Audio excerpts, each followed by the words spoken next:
The major averages pulling back Tuesday after hitting a fresh record to start the week. Joining me now is Ed Siddell, founder and CIO at ESGI Financial. Ed, welcome to the show. Well, thanks for having me, Ashley. I appreciate it.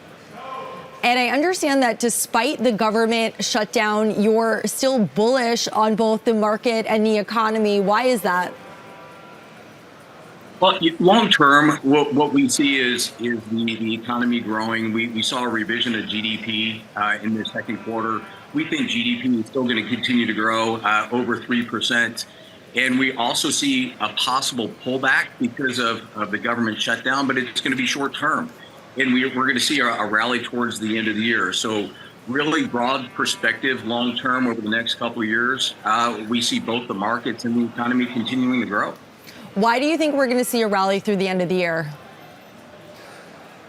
We're going to see a little bit of a pullback is probably over the next couple of weeks. We're going to see some profit taking, which is going to be normal. I do believe we're going to see a rate cut, at least one more, if not two more. And that's going to spur on investors to give more confidence going forward. And that's going to create a bigger rally. Not to mention the fact that earnings continue to prove very high, meeting expectations and in some cases exceeding expectations all the way across the board. So I think that in and of itself is going to give investors more confidence to pull cash and put it into the market.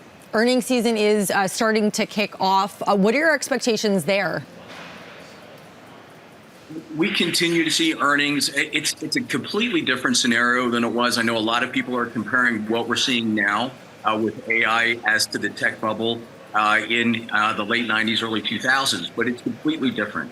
And the reason that it's different is these companies, they have strong balance sheets. They have a lot of cash on hand and the revenues prove it. So we continue to see that growth.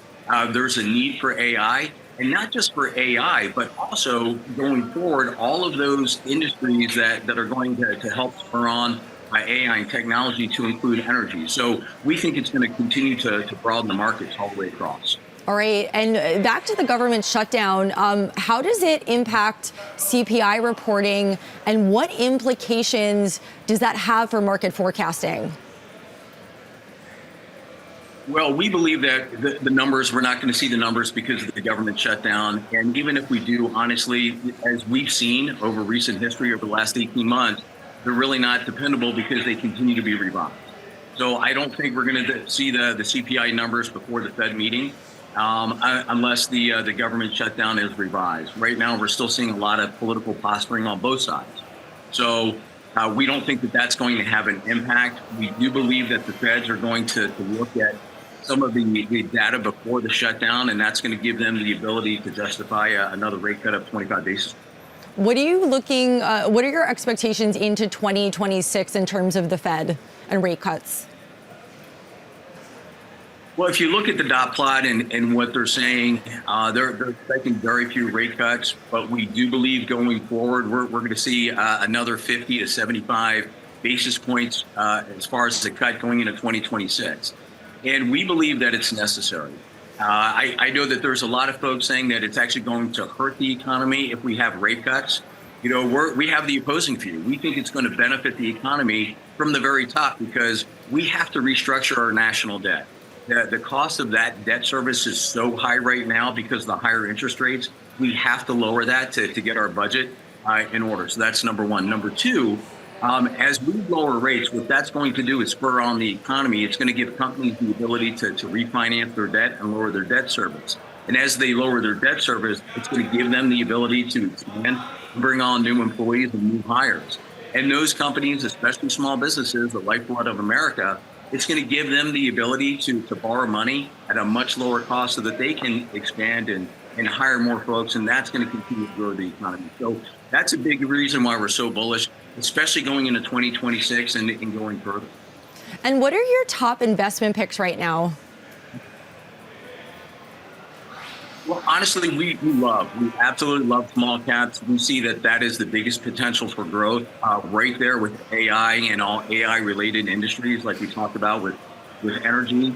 And believe it or not, we believe gold still, it has a long way to run. We see it hitting over 5,000 and possibly 7,500 over the next couple of years, not to mention silver.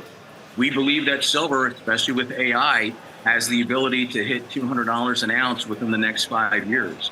And it's just going to keep exceeding. So precious metals, whether it's the physical or the ETFs, we're bullish on precious metals as well.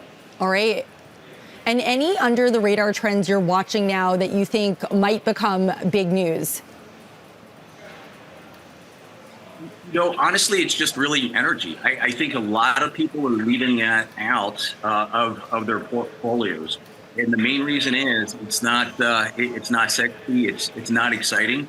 But with the amount of energy that is needed to drive AI, I think that has probably one of the biggest potentials for growth going forward. All right. Thank you, Ed Siddell, founder and CIO at EGSI Financial. Thanks, Ashley.